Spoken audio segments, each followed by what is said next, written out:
Ayan mga paps. Nakita nyo naman, oh. Ang ganda, oh. Ang ganda ng falls. Dito lang yan sa Alberta. Ayan, si Mrs. Paps. Ayun.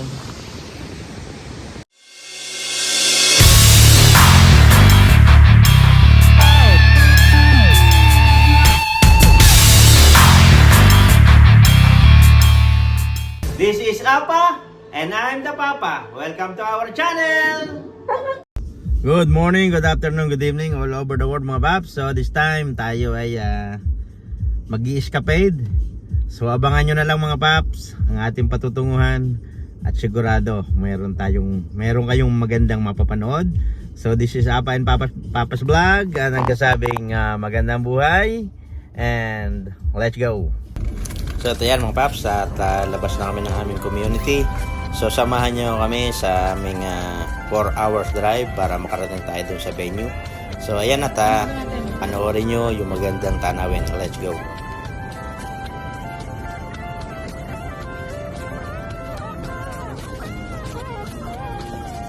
May mga Pinoy na nangangamba, tiyak pang bukas sa sariling bansa. Marami ang tapos sa pag-aaral, maraming hindi kapwa naghihirap. Dahil sa ganitong kalagayan, sila ay nagpasyang lumisan na lang. Lisanin ang bayan, lisanin ang pamilya. Sila'y nangingibayo at do'y umaasa.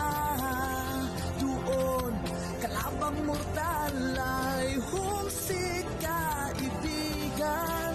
Ang iba'y mapalad, iba'y naaapi ang kalagayan. Ganun pa man, matibay ang Pinoy.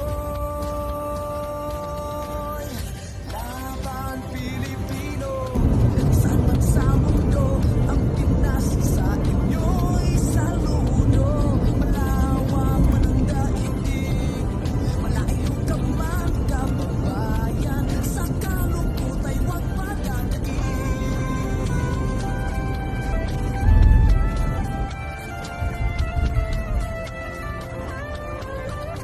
Saksi ang mga resibong naipon sa mga pamilyang nakaahon. Kay sarap kung Free. Hello, Are you going to Jasper Van? Jasper and Bam. Okay, you probably heard already, but it's actually free to enter the national Free? parks this summer. You don't need to buy a park pass. Thank you. We are keeping track of statistics though, so is it just one day in the park? One day only? Is it one day or multiple days? Or... Multiple, 2 Multiple, days. like until maybe tomorrow. Okay, perfect. If you want to be Oh yes, yes please. Oh yeah, please. there you Thank go. you very Thank much. you. Oh, walang bayan. Doon yung kaya doon sila na ano, parang hindi na mag ano. Wala kang bayan. Malig na. Ayan, ang dami nandito na ating mga pupunta. Ayan, kahit Jasper National Park. Ito ang natin ito. Ayan, ito Malig na Valley. Ayan o. Jasper is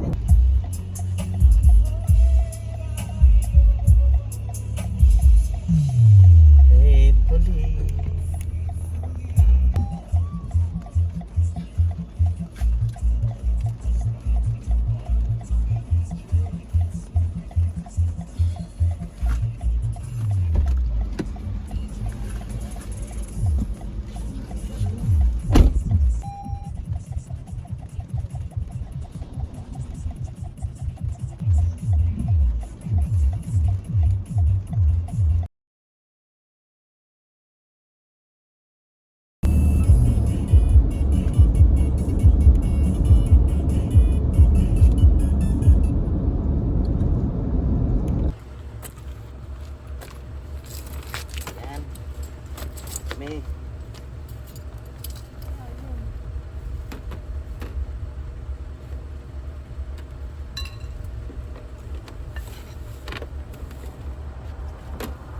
Igadu.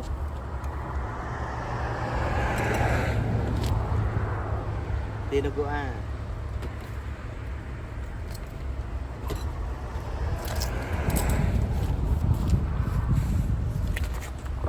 So tayo niya, biyahe na naman muli tayo.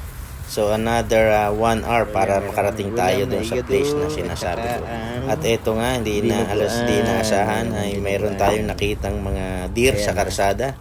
So yung mga sasakyan nakita natin bakit mga naka-stop. So bumaba rin tayo mga paps para mapicturean, mabidyohan natin yung mga deer yan mga paps. Dahil sabi ko nga, nasunog yung halos 30 kilometers na mga puno or place ay ayan. Kaya naglabasan yung mga deer mga paps. Ayan. Wala na silang mapagkublihan na maraming puno dahil nasunog nga. Halos 1 year na mga paps. Ayan, ang daming sasakyan. Ayan, at may ang daming sasakyan, ang daming nag-iisyoso, nagbibideo mga paps. At biyahe na uli kami, let's go. Lamig na.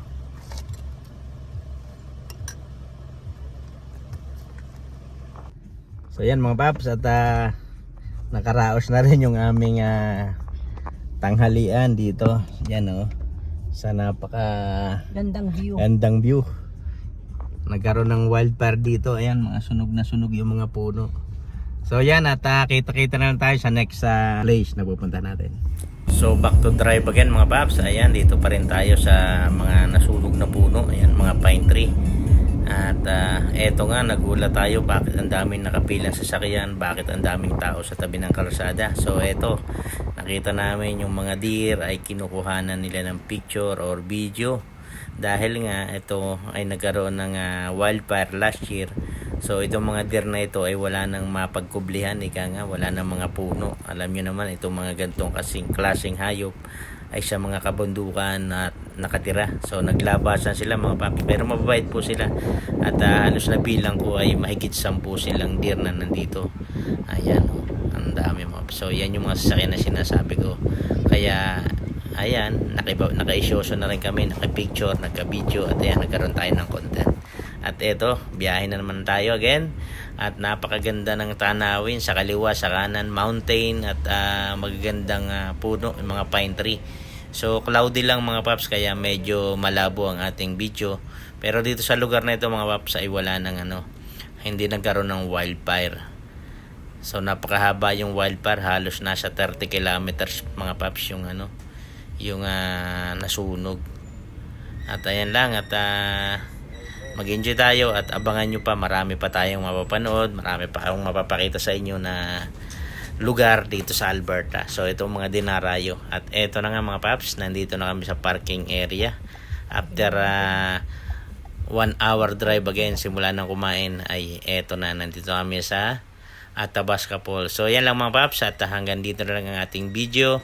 Abangan nyo na lang sa next video yung pagpasok natin sa falls at kung ano pang mapapanood nyo. So yan lang, thank you very much for watching and I love you all. Bye bye.